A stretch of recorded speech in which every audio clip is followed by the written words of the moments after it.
এবার ভয়াবহ লোমহর্ষক অভিযোগ পাওয়া গেল হত্যা মামলার পলাতক আসামি শেখ হাসিনার বিরুদ্ধে। তিনি নিজে জেলখানায় ঢুকে মেজর বজলুল হুদাকে জবাই করে হত্যা করেছেন। একজন ক্ষমতাসীন প্রধানমন্ত্রী কিভাবে রাতের আধারে জেলখানায় ঢুকে একজন ব্যক্তিকে জবাই করে হত্যা করতে পারে, এটি সবার কাছে। আসসালামু আলাইকুম, বিসমিল্লাহির রহমানির রহিম। আপনারা জেনে গেছেন আমি কোন বিষয় নিয়ে কথা বলতে সেই টাইটেল দেখে থামলেন দেখে মেজর বজলুল হুদাকে কিবা যে মারা হচ্ছে, ফাঁসি দিয়ে মারা হচ্ছে না, সে প্রধানমন্ত্রী শেখ হাসিনার নিজের হাতে জবাই করা হচ্ছে সেনাবাহিনী বজলুল হুদা। আর এই বিষয়টা 2010 সাল থেকে বাতাসের মাধ্যমে বেশি বেড়াচ্ছে। কেউই মুখ দিয়ে প্রকাশ করতে পারছে না। স্বৈরাচার শেখ হাসিনায় থাকাকালীনে কেন প্রকাশ করতে পারছে না? বললে ফাঁসি দেওয়া হবে, তাকে খুন করা হবে, গুণ করা হবে। আপনারা বিস্তারিত বুঝতে পারবেন এই ভিডিওর মাঝে। চলে আসুন আমরা দেখি এই ভিডিওর মাঝে। এবার ভয়াবহ লোমহর্ষক অভিযোগ পাওয়া গেল হত্যা মামলার পলাতক আসামি শেখ হাসিনার বিরুদ্ধে। তিনি নিজে জেলখানায় ঢুকে মেজর বজলুল হুদাকে জবাই করে হত্যা করেছেন। একজন ক্ষমতাসীন প্রধানমন্ত্রী কিভাবে রাতের আধারে জেলখানায় ঢুকে একজন ব্যক্তিকে জবাই করে হত্যা করতে পারে, এটি সবার কাছেই অবিশ্বাস্য ব্যাপার মনে হয়েছিল। যদিও এই কথাটি সেই 2010 সাল থেকেই বাতাসে ভেসে বেড়াচ্ছে। তবে এবার হাসিনার পতনের পর মেজর বজলুল হুদার ছোট ভাই নুরুল হুদা প্রকাশ্যে ঘোষণা দেওয়ার পর বিষয়টি এখন টক অব দ্য কান্ট্রিতে পরিণত হয়েছে। আমার ভাইকে সিরিয়াল খুনি শেখ হাসিনা জেলখানায় ঢুকে নিজ হাতে জবাই করে হত্যা করেছিল।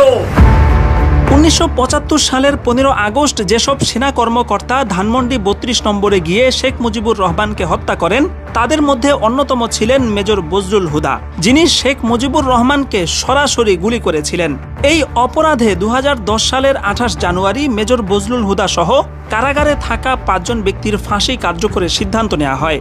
অনলাইনে ছড়িয়ে পড়া ঘটনার একটি ধারা বর্ণনা থেকে জানা যায়, সেই রাতে ফাঁসি কার্যকরের কিছুক্ষণ আগে ঢাকা কেন্দ্রীয় কারাগার এবং আশপাশের এলাকায় বিদ্যুৎ চলে যায়।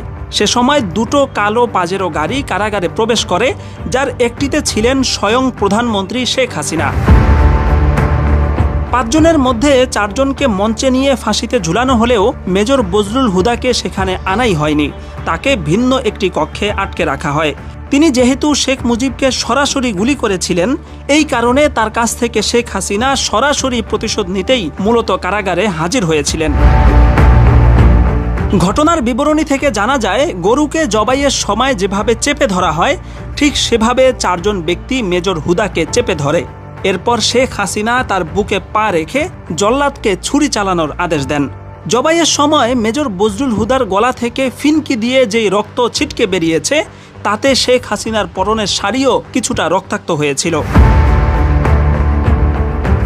হত্যার পর মেজর বজলুল হুদার লাশ দাফনের জন্য নিজ এলাকায় পাঠানো হয়। সে সময় ধারণ করা ভিডিওতে তার গলার নিচে পরিষ্কারভাবে কাটার এবং সেলাইয়ের দাগ দেখা গেছে। সার্জারি বিশেষজ্ঞ বেশ কয়েকজন ডাক্তার ভিডিওটি দেখে মন্তব্য করেছেন, এটা কোনোভাবেই ফাঁসির কিংবা পোস্টমর্টেমের দাগ নয়, বরং এখানে পরিষ্কারভাবে সেলাই করা হয়েছে, সেটা বোঝাই যাচ্ছে। তাদের এই মূল্যায়নের সাথে জবাই সংক্রান্ত সেই বিখ্যাত লেখা এবং বজলুল হুদার ছোট ভাই নুরুল হুদার বক্তব্য মিলে যায় যে মেজর বজলুল হুদাকে ফাঁসিতে নয়, বরং জবাই করে হত্যা করা হয়েছে এবং এতে শেখ হাসিনা সরাসরি যুক্ত ছিলেন। বিশ্লেষকরা বলছেন, বিভিন্ন দিক থেকে উঠে আসা এসব দাবি ও তথ্য প্রমাণ যদি সত্য হয়, তাহলে শেখ হাসিনা ক্ষমার অযোগ্য অপরাধ করেছেন, যা আন্তর্জাতিক আইনেও ভয়াবহ পর্যায়ের মানবতা বিরোধী অপরাধ।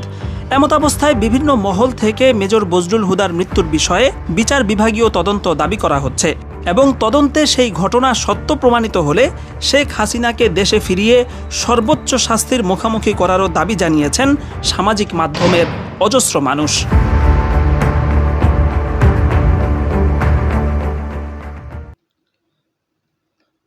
আসসালামু আলাইকুম। গেগা গেগা আমার প্রিয় গেগা ভাই ও বোনেরা, আপনারা সবই দেখছেন, সবই শুনছেন। গেগা সেনাবাহিনী গেগা বজলুল হুদাকে শেখ হাসিনায় কি বাজে মারা হচ্ছে, যে গেগা ফাঁসি দিয়া না গেগা নিজের হাতে জবাই করে রে। গেগা মানুষ মানুষ মানুষকে নিজের হাতে জবাই করে, কখনো মারতে পারে না। না ডাকাত না হলে এলে এবং জালিম না হলে কি বা যে প্রধানমন্ত্রী শেখ হাসিনা বজলুল হুদাকে নিজের হাতে জবাই করে মারা হলো এবং শেখ হাসিনা রাতের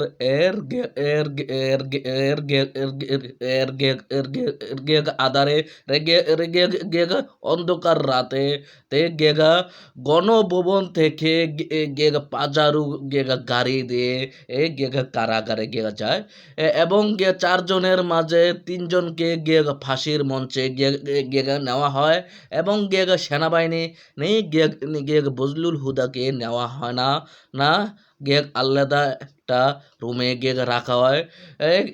পরবর্তীতে শেখ হাসিনায় বজলুল হুদার বুকের মাধ্যমে পাড়া দিয়ে ধরে এবং 4 জনে ধরে একজনে জবাই করা হয় এবং প্রধানমন্ত্রী শেখ হাসিনার শাড়িতেও এই রক্তের চিহ্ন এবং দাগ রয়ে গেছে এবং এটা এর লাশ বজলুল হুদার বাড়িতে পাঠানোর পরে প্রধানমন্ত্রী শেখ হাসিনা এবং তার এমপি মন্ত্রীরা বলা হয় এই এটা শিলির চিহ্ন নট ডাক্তার দেখে বলে এটা জবাই করা হচ্ছে, জবাই করে এটাকে শিলি করে দেওয়া হচ্ছে। যে আপনারা বিস্তারিত মতামত গুলা মেসেজের মাধ্যমে জানিয়ে দেবেন এটা কিতা ঠিক হচ্ছে না বেঠিক হচ্ছে। জানোয়ার ছাড়া এই কাম করতে পারে না। প্রধানমন্ত্রী শেখ হাসিনা হচ্ছে ফেরাউনের থেকেও আরো খারাপ, আরো ডাকাত স্বৈরাচার। শেখ হাসিনা এই 15 বছরে দেশটাকে ধ্বংস করে দেওয়া দিচ্ছে এবং কোটি মানুষের মায়ের বুক এবং স্ত্রীর বুক খালি করে দিচ্ছে প্রধানমন্ত্রী শেখ হাসিনা। প্রধানমন্ত্রী শেখ হাসিনা কিছু কিছু লাইফে এসে নেকা কান না করে, আমার স্বজন হারিয়েছি, আমার ভাই হেরেছে, আমার মা হারিয়েছি, আমার বাবা হেরেছি, আমার স্বামী হেরিয়েছি। স্বামীর কথা কখনো কয় না। এই শহরে এই শেখ হাসিনা যদি তার বাবার বেদনা বুঝতো, তার মায়ের বেদনা, তার ভাইয়ের বেদনা, তার আত্মীয় স্বজনের বেদনা ব্যথা যদি তার ভিতরে বিন্দু পরিমাণ যদি থাকতো, কখনো শেখ হাসিনা কোটি মানুষের মায়ের বুক খালি করতে পারতো না এবং কোটি মানুষের বুক বুক খালি করতে পারতো না। মানুষের মায়া, মানুষের দয়া কিছুই বলতে নাই। এই আমার কথাবার্তা যদি একটু খারাপ লাগতেই পারে যেটা সত্য এটা আমি বলবো। আমি এই বলতে চাই না এই প্রধানমন্ত্রী শেখ হাসিনার কার্যকলাপে কাজ কারবারে বলতে বাধ্য হয়েছে এবং আমাকে কিছু কিছু মানুষ বলে মেসেজের মাধ্যমে আপনি কেন এমপি মন্ত্রীরাকে খোঁচা দেন। হ্যাঁ, খোঁচা দেই না, দেব। এখন থেকে যে উল্টা পাল্টা করবে আমি তাদেরকে ছাড়বো না। না, হ্যাঁ, খোঁচা দেই কেন না, হাজারো মায়ের বুক খালি করছে অন্যায় ছাড়া। ওকে গেগা সালাম আলাইকুম গেগা আমি গেগা আর গেগা কথা বাড়াইতে চাই না গেগা এবারের মতোই বিদায় নিচ্ছি গেগা আবারও পরবর্তীতে দেখা হবে গেগা আপনার আর গেগা মাঝে গিয়ে সালাম আলাইকুম।